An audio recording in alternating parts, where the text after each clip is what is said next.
नमस्कार मित्रांनो, आताच्या क्षणाची सर्वात मोठी बातमी समोर येत आहे।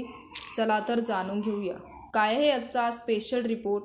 सविस्तर बातमी जाणून घेण्यापूर्वी आपण चॅनलवरती नवीन असाल तर चॅनलला सबस्क्राइब करा, बेल आयकॉन प्रेस करा।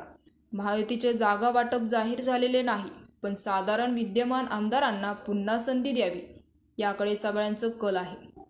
त्यामुळे खेड आदळी विधानसभा मतदारसंघातून कार्यसम्राट आमदार दिलीप मोहिते पाटील यांना पुन्हा निवडून द्या, त्यांना मंत्रिमंडळात काम करण्याची संधी देतो, अशी घोषणा उपमुख्यमंत्री अजित पवार यांनी केली।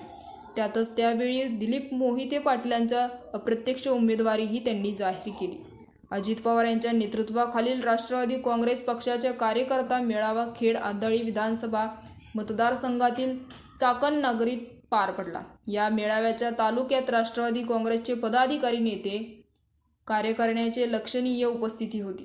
तसेच मुख्यमंत्री माझी लाडकी बहीण योजनेच्या लाभार्थींची देखील कार्यक्रमाला उपस्थिती होती।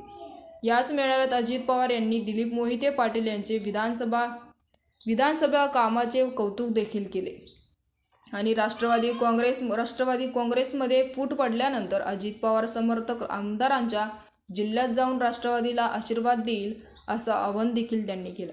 तर मित्रांनो, याविषयी आपलं काय मत आहे आम्हाला कमेंट बॉक्सच्या माध्यमातून नक्कीच कळवा। तूर्तास धन्यवाद। जय महाराष्ट्र।